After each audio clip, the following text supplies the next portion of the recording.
안녕하십니까. 거꾸로 투자하는 쇼킹 부동산입니다. 정부가 칼을 꺼내 들었습니다. 어디에? 가계부채에 이례적인 강경책이 계속 나오고 있습니다. 정부가 꺼내든 세 가지 화살에 대해서 좀 말씀을 드리겠습니다. 그리고 이 화살의 영향으로 수도권 아파트 시장은 어떻게 될지도 쉽게 정리를 드리겠습니다. 영상 전에 구독과 알람 설정은 필수입니다. 이번 정부와 이전 정부의 가장 큰 차이점은 무엇일까요? 저는 가계부채 문제점의 인식이라고 생각합니다. 자, 가계부채 GDP 대비 비율을 보시면은요, 06년부터 쉴 새 없이 계속해서 올라갔다는 걸 아실 겁니다. 그래서 문재인 정부에서도 정말 가계부채가 많이 증가했지만 아쉽게도 고승범 금융위원장이 취임했던 2021년 8월에 되어서야 가계부채에 대한 대응이 시작됐다는 거죠. 근데 이때는 임기가 8개월도 안 남았을 때입니다. 하지만 이번 정부는 가계부채에 신경을 굉장히 많이 쓰는 편인데 그동안 이런 정부가 없었다는 거예요. 문재인 정부와 비교한다는 게 아니라 그 전에 뭐 보수 진보 상관없이 그 전에 박근혜 정부, 이명박 정부, 다 문재인 정부 다 가계부채 늘어났지만 아무도 신경을 안 썼지만 이번에는 꽤 많이 신경을 쓴다는 겁니다. 지금 가계부채 폭발 중 아닌가요? 모 정부가 가계부채를 관리해요? 자, 기사 두 개 볼게요. 가계빚도 사상 최고, 1년 새 19조 증가, 뚜렷한 억제력 부재한 가계부채 사상 최대. 그러면서 가계부채 총액이 계속 늘어나는 것을 강조하는 언론 기사들이 늘어나고 있거든요. 제가 볼 땐 이거 쓴 기자들이 그렇게 경제적인 상식이 많은 것 같지는 않습니다. 왜냐면은 자본주의는요, 부채 증가에 따른 화폐 가치 하락으로 성장이 만들어지는 구조예요. 부채가 늘어나야 화폐 가치가 하락이 일어나고 그것을 해치하고자 사람들이 투자를 통해서 경제가 돌아가는 구조가 만들어진다는 겁니다. 그래서 가계부채 총액이 감소하잖아요. 이건 정말로 심각한 위기예요. 총액은 계속 늘어나야 됩니다. 정부하고 한국은행의 목표는 뭐냐면은 가계부채 증가율을요, 경상 GDP 증가를 내로 관리하겠다는 거예요. 여러분들 알고 계신 건 이제 실제 GDP잖아요. 물가 상승률 등을 고려를 제외한 거고, 실제적으로는 경상 GDP, 명목 GDP 증가율 이내로 가계부채 증가율을 억제하겠다는 게 정부의 목표입니다. 당연히 총액은 늘어나게 돼 있어요. 그럼 실제 가계부채 상황은 어떤가요? 자, 금융위원회에서 발표한 가계대출 동향을 보면요, 올해 1월 달에 0.8조 원, 8천억 원 증가한 것으로 되어 있고요. 작년 12월 달에는 2천억 원 증가, 그 다음에 11월 달에는 2조 6천억 원 증가했습니다. 최근 3개월 평균치로 보면요, 1.2조 원, 월 평균 1.2조 원 증가한 것으로 나와요. 이게 많은 건가요? 적은 건가요? 이미 막대한 가계부채에 더 늘어났으니까 문제라고 생각하시겠지만 아까 말씀드렸죠. 증가율이 중요하다고. 과거 9년간 월 평균 증가폭은요, 무려 7.4조 원 규모였습니다. 1.2조 원 증가는요, 과거 월 평균 증가폭에 한참 못 미치는 수치예요. 자, 그럼 2022년에서 2023년 가계부채 증가를 볼까요? 자, 2022년에는 8.8조 원 가계부채가 오히려 감소했고요. 뭐 이때는 뭐 긴축 상황이니까 이해를 해요. 자, 2023년에는 10.2조 원 증가했습니다. 야, 이 10.2조 원, 야, 이거 특례 보금자리론 때문에 정부 정말 나쁜 놈이다, 이렇게 말씀하실 수 있는데 가계부채를 늘리잖아. 근데 문재인 정부의 연평균 가계부채 증가세를 보면요, 100조 원이 증가했던 거예요. 그러니까 지난 2년간 긴축의 영향도 있지만 전체적으로 가계부채 증가세가 크게 억제된 상황인 걸 알 수가 있습니다. 물론 작년에도요, 위험한 시기가 있었어요. 8월부터 10월까지 보면 8월 달에 6.1조 원 증가했고 9월 달에 2.4조 원, 그 다음에 10월 달에 6.2조 원이었습니다. 자, 일반적으로 지난 장기간 동안 보면 한 7조 이상 증가했는데 이거 보면 그렇게까지 위험하다고 느끼지 않을 수도 있지만 이번 정부는 좀 대응이 달랐어요. 자, 이렇게 6조 이상 증가하니까 어떻게 대응을 했다? 바로 50년 주택담보대출의 한도를 줄였고요. 일반형 특례 보금자리론을 중단 선언을 해버립니다. 그리고 이청용 우리 총재는 여기에 더해서 야, 이 가계부채가 계속 올라가고 근원 물가가 안 잡히면은 금리 인상까지 하겠다고 경고를 했죠. 그 이후에 이런 조치하고 더해서 미국채 금리가 치솟으면서 가계부채가 뚝뚝 떨어지는 게 현재까지 상황입니다. 이게 금융당국에서 자기네들 의지가 있는지 요즘 한국은행하고 정부하고 좀 협의를 많이 하거든요. 한국은행의 언론 이제 여론이 반영된 건지는 좀 정확하게는 알 수는 없지만 일단은 지금은 그전 정부 이제 좌우를 따지자는 게 아니에요. 이명박 정부, 박근혜 정부, 문재인 정부에서 하지 않았던 가계부채 관리를 굉장히 강화하고 있다는 겁니다. 자, 정부와 한국은행은 어느 정도 가계부채 증가를 용인할까요? 작년 4분기 기준 가계부채가 1886조 원이었거든요. 자, 이게 정확하게 명목 GDP 그 증가율이 지금 뭐 계산하기 어렵지만 대략적으로 한 3.5% 증가를 고려해 볼게요. 그럼 연평균 한 65조 원 정도가 나옵니다. 월 5.47조 원 정도 규모예요. 근데 이 작년에 정부의 대응을 보니까 월 가계부채 증가의 6조 이상에서 적극적으로 대처하는 걸 보였습니다. 한국은행도 6조 이상에서 강한 이제 매파적인 발언을 쏟아내더라고요. 그래서 보면은 한 5.5조 이하에서 관리하는 게 보인다. 저는 개인적으로 이렇게 판단을 하고 있습니다.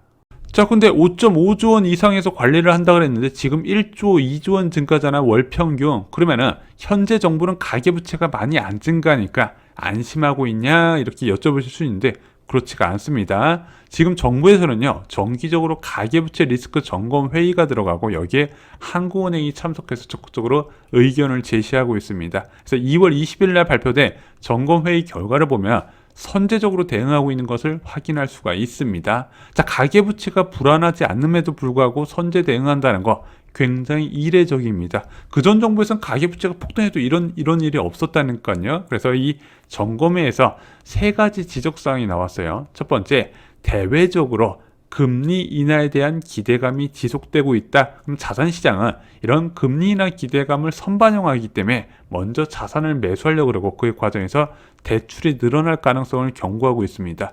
두 번째는 저희가 많이 말씀드렸죠. 금융권의 과다 경쟁 우려도 배제할 수 없다. 즉 대환 플랫폼이 출시가 되면서 은행 간의 대출 금리 경쟁이 벌어졌다. 그 과정에서 대출이 늘어날 가능성을 금융당국이 경계를 하고 있습니다. 세 번째는 정책 모기지 공급 규모 및 속도에 대한 일부 우려의 시선도 존재를 한다. 대표적으로 뭐 신생아 특례자금 대출 같은 게 있죠. 그래서 이와 세 가지와 관련된 대응책도 발표가 됐습니다.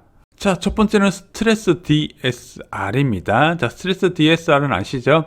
이제 금리가 낮아진다 하더라도 현재의 DSR 한도를 그대로 유지하면서 과도한 대출 증가를 막겠다는 소리예요. 특히 변동형 대출보다는 고정금리를 유도하면서 더 많은 대출이 이루어지도록 하면서 앞으로 금리 변화 상황에서 차조들의 리스크가 커지지 않도록 관리하겠다는 내용입니다. 이 스트레스 DSR은요, 3단계로 나눠서 시행이 되는데요. 자, 1차로 시행되는 1단계가 오늘 26일부터 시행이 됩니다. 이게 시행이 되면은 연소득 5천만 원 차주의 한도가 한 5,500만 원 전에서 2천만 원 정도 줄어든다고 하네요. 자, 그래서 세 단계로 나눠져 시행되는데 일단 올해 상반기에는 이제 스트레스 DSR이 적용되면은 한 2에서 4% 정도의 대출 한도가 줄어들고 하반기 때는 3에서 9%가 줄어듭니다. 그리고 내년부터는 6에서 16% 정도가 감소를 해요. 야, 그럼 16%라 대출 한도가 감소되면 대단한 거 아니냐? 이거는 변동형 이제 대출 상품 기준이고요. 여러분들이 흔히 말씀하시는 이제 고정금리형 대출 상품은 이거보다 한도 감소가 좀 줄어들긴 해요. 그래서 앞으로 부동산 시장은요, 이제 고정금리형 대출 상품, 이제 지금 많이 사용하는 혼합형 금리 대출 상품이 좀 흔해질 거라고 예상을 합니다. 그래서 당장 오늘부터 주택담보대출의 한도가 줄어들게 돼요. 자, 두 번째는 금융사별 가계부채 밀착 관리입니다. 아까 금융기관 간의 경쟁이 이제 많이 늘어나고 특정 금융기관이 이제 마이너스 가상금리를 적용하면서 대출을 많이 확보하려고 그러거든요. 그래서 어떻게 대응을 한다? 전 금융권과 긴밀한 소통을 통해 가계부채를 밀착 관리한다. 금융감독원을 중심으로 개별 금융회사별, 유형별, 용도별 대출 추이 등을 면밀히 모니터링하는 한편 가계부대출 증가 속도가 과도한 금융회사 등에 대해서는 자체 관리 방안 등을 신속히 협의해 나갈 것이다. 그래서 아마 이제 대출 지금 주담대 대환 플랫폼 위에 많이 경쟁이 강화됐는데 그것이 좀 완화될 것으로 보이고요. 이 기사가 나오고 나서 일부 인터넷 은행의 금리가 오르고 있다는 이야기가 계속 나오고 있습니다. 일단은 홈페이지상에서는 뭐 3.6% 이렇게 준다고 하는데 실제 대출을 조회해보니까 4.2, 4.3 이렇게 나오는 케이스도 있다고 하네요. 자, 세 번째는요, 정책 모기지 관리 강화입니다. 그래서 유관 기관 간 긴밀한 협의를 통해서 정책 모기지 공급을 세밀하게 관리를 한다. 그래서 서민 실소자에 꼭 필요한 주거 자금은 차질 없이 지원을 하고 정책 모기지 공급 속도가 적절히 관리되도록 한다. 여기서 말하는 서민은 누구다? 내 집 마련 기준 6억 이하입니다. 그래서 지금 9억까지 대출을 가능했었던 특례 보금자리론이 사라졌고 현재 이제 적격 대출도 폐지가 됐거든요. 그래서 6억 초과 가능 정책 모기지는 신생아 특례 대출이 유일한데 이제 애 낳는 사람도 요즘 많지는 않겠지만 일단 여기 소득 제한이 있어서 불만이 많은데 제가 볼 때는 소득 제한을 풀어줄 가능성은 좀 없어 보입니다. 자, 당장 오늘부터 시작되는 거 스트레스 DSR 그동안 한 번도 없었던 제도죠. 두 번째 대출 과다 증가 은행 제재. 자, 이것 때문에 부동산 거래량 증가세가 꺾일까요? 1월부터 뚜렷한 거래량 회복세하고 좀 분위기가 좀 달라진다는 제 지표들이 속속 나오고 있습니다. 뭐 실거래가 지수나 이런 것들이요. 자, 근데 이것이 일시적이라고 말씀하시는 분도 계세요. 왜? 이 스트레스 DSR이 2월부터 시작이기 때문에 대출 한도를 받기 위해서 대출을 미리 땡겼었다. 이거 이후에 다시 거래량이 줄어들 것이다. 이렇게 말씀하시는 분도 계시더라고요. 자, 정부가 이렇게 가계부채에 대해서 집중을 하고 있는데 과연 집값이 오를 수 있을까? 이런 질문 많이 받고 있습니다. 자, 부동산 시장과 정부 정치의 관계. 저는 이제 지난 좀 오랜 동안 유튜브를 활동하면서 제가 느낀 게 있습니다. 개인적으로 관련이 크지 않다고 보는 거죠. 정부 정책이 굉장히 강화된다 하더라도 시장은 지 갈 길을 갔다는 겁니다. 대표적으로 2019년 12.16 부동산 대책 때 시가 9억 초과 주택에 대한 LTV 규제가 강화됩니다. 그래서 원래 투기 및 투기과열지구의 LTV 비율은 40%인데 9억 초과분에 대해서 20%를 적용해요. 그러면 14억 아파트 원래 5억 6천만 원 대출됐는데 이 규제가 적용되고 나서 4억 6천만 원으로 폭삭 주저앉아 버립니다. 그럼 14억 아파트 살 때 10억은 갖고 있어야 집을 살 수 있다는 얘기예요. 그리고 같은 날 발표된 더욱더 충격적인 규제, 바로 초고가 아파트에 대한 시가 10억 초과하는 초고가 아파트에 대해서 LTV 제로를 적용했다는 겁니다. 그럼 대출이 아예 안 됐어요. 근데 이들 아파트가 2019년 12월 이후에 집값이 올랐다 안 올랐다? 더 많이 올랐다. 대출을 차단해도 올랐다는 거죠. 사람들은 오를 것 같은 부동산은 수단 방법 안 가리고 산다는 겁니다. 갭 투자는 금융 규제를 받지 않는다는 거 잊으시면 안 됩니다. 자, 그럼 이번 정부의 대출 규제도 영향이 없을까요? 일단 현재까지 나온 정책을 종합해보면요. 대출 한도가 한 2% 정도 감소하고요. 주담대 금리가 0.1에서 0.2%포인트 상승한 것으로 보여집니다. 그래도 이렇게 올라간다 하더라도 여전히 시중은행 주택담보대출 금리가 3.8% 내외에서 유지를 하고 있습니다. 저는 직접적인 영향을 준다고 보기는 좀 어려울 것 같다고 생각을 합니다.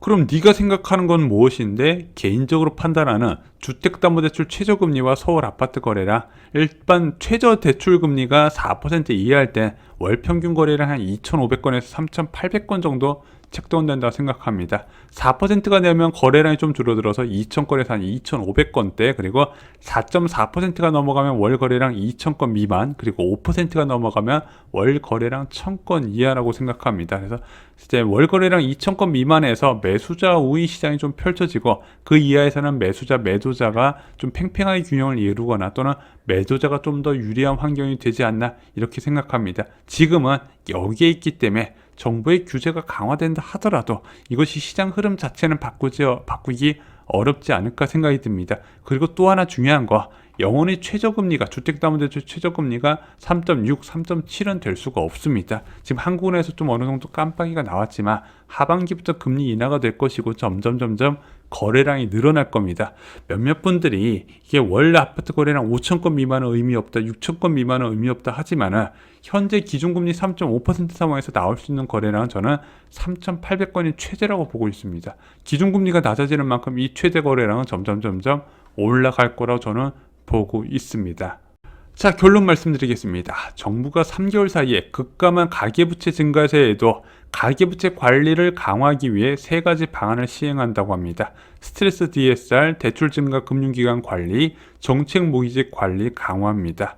과거 사례를 보면 정부의 대출 규제가 시장에 크게 영향을 주지 못했다는 이야기, 제 경험을 말씀드렸고요. 은행권 주택담보대출 최저금리가 4% 이하에서는 거래량이 꾸준히 늘어난다. 다시 한번 말씀드립니다. 현재는 3.8% 내외에서 형성되고 있습니다. 자, 저희가 지난 토요일 날 경희궁 유보라 입주자 모집 공고가 떴는데 여기에 의외로 반전이 있었어요. 그래서 실수자하고 투자자분들께 좀 각각 관심을 가질 만한 내용에 대해서 정리를 드렸습니다. 요즘 이런 분양 찾기도 쉽지 않은 상황이 됐어요. 그래서 경희궁 유보를 한번 꼭 살펴보시고요. 오늘 영상이 도움이 되셨다면요, 좋아요와 그 다음에 주변에 관심 있으실 만한 분들께 이 내용 공유 꼭 부탁드리겠습니다. 감사합니다.